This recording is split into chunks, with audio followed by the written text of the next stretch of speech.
If you were to put a baby down to sleep, how would you go about that? Would you put them down on their bellies, or would you put them down on their backs? You may have answered that question differently, depending on when someone asked you that. Several years ago, I think the experts would have said that it's best for babies to put them down on their belly. That's what's safest for them when they're sleeping. Today, that thinking seems to have shifted. The experts would tell you it's better to lay them down on their backs when they're sleeping to help prevent things like SIDS. What about eggs? Are those healthy? Kind of depends on who you ask, right? Some people might say it's not worth it with the cholesterol you're getting. Others will tell you there's so many health benefits with them you can't pass them up.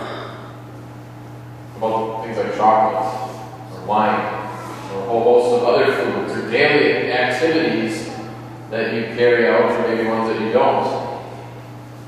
The thinking shifts on those things, doesn't it? There are things that years ago you were told were totally unhealthy, you should stay away from them, and today there are benefits found with them. And just vice versa, things that a generation ago you were told were healthy, and today experts say stay far away from those things. The thinking shifts on things to the point where people begin to question the validity of the research, maybe the question the validity of the answers that come out of it, and it leads people to wonder who really can claim to have any sort of truth about anything. That's a question we want to investigate this evening, and we get to do so. It's really the same question that was posed to Jesus as he was standing before a Roman governor. Tonight we're continuing a series of names of wondrous law, but we're going to look at another one and see how this one is special and unique to Jesus. It's one on which we base the which is the firm foundation of our faith. It's one in which you get absolute confidence as we carry out our daily lives. That name is the truth. It was late on Monday, Thursday evening, and the Jews seemed to have wrapped up their joke of a trial with Jesus, and they determined him worthy of death. However, you remember that the Jews were a subject nation to the Romans, and they didn't have the authority to carry out the death penalty. Only the Romans had that right. And so the Jews are going to have to go to their regional governor, Pontius Pilate, in order to get that okay. They couldn't come to him with the charges that they had trumped up, with their religious charges of blasphemy. That was not going to hold a candle in Pilate's venue. So they had to come up with something else. Well, their sin-darkened and hell-poisoned minds rose to the challenge, and they came before Pilate with what we hear from Luke's account, these charges. We have found this man subverting our nation. He opposes payment of taxes to Caesar. He claims to be Christ, a king. Well, there is a charge that Pilate simply had to investigate. No official representative of Caesar himself could have let charges like that just slide by. That was a direct threat, not just to Pilate, but maybe to Caesar too. So Pilate files up on this, and he says to Jesus, as we heard in our verses this evening as well as in the Passion meeting, he says, "You are a king then." And he got this response from Jesus, "I am a king. In fact, for this reason I was born, and for this I came into the world, to testify to the truth." In response, all Pilate could muster was the jaded question, what is truth? With that weird question, we get to get a glimpse into Pilate's mind. We begin to see how he really didn't see that there was such a thing as truth, especially pertaining to religious matters.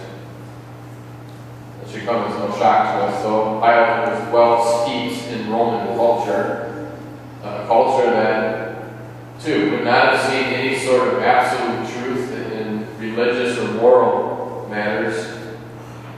The Romans mocked even their own gods, and they were more concerned with things like dreams, and with a whole host of other things.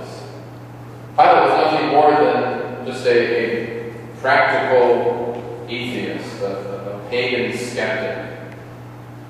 To him, there was no such thing as truth.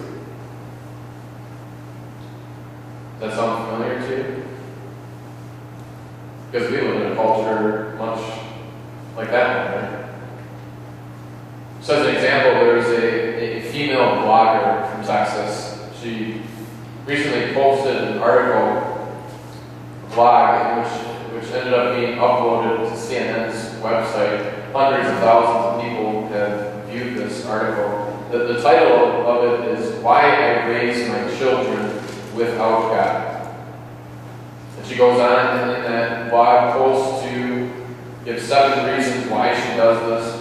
And she has a brief introduction to all of that. And in it, she says that she has found that there are many other parents who are like her in this, raising their children without God. And referring to all of them, she wrote, "We are creating the next generation of kids. And there is a wave of young agnostics, atheists, freethinkers, and humanists rising up through the ranks, who will, hopefully, lower our nation's religious fever." According to her, our nation is too religious, if you can believe that. It's too religious. So she's applauding the fact that, good thing, the next generation, we have many more who are passing on the truth. Atheists, freethinkers, humanists, we're raising this next generation of children to see basically this. There is no absolute truth. Isn't that what you have found for yourself too? Whether you're reading on a blog online, maybe speaking with coworkers, friends. That's the thinking, isn't it? The only thing that might be true to people is what they have found to be true for themselves. You could call that relative truth, subjective truth.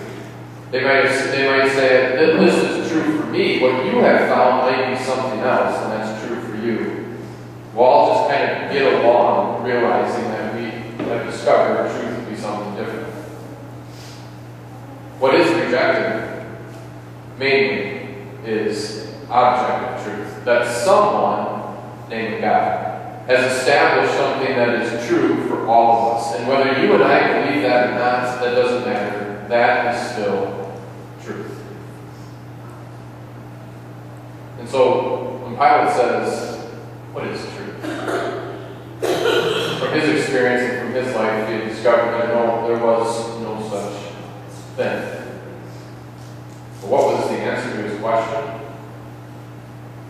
These verses are kind of like a good soundbite from a Jeopardy episode. On Jeopardy, where the answers are given and the contestants are expected to give the question. Doesn't Jesus really answer the question that Pilate asked after he gave the answer? When Pilate says, "What is truth?" Jesus had just told him. He said, "This is the reason I came into the world, to testify to the truth. And that truth is standing right before you. I am truth. I am the truth. I am the only one. I am not one of many. I am the truth." That's so true, isn't it? That the only truth, that objective truth, the only thing that is true in our world, is centered on Jesus Christ. And it confronts us just like it did Pilate. And that truth is expressed to us through the Word of God. That Word which John labeled Jesus at the beginning of his gospel. And when we are confronted with the truth, what's the first thing that we hear but what we are? Which is sinners deserving God's just punishment. Because we're no better than the Roman culture, the culture that's around us today, because so often we have rejected what God has shared with us.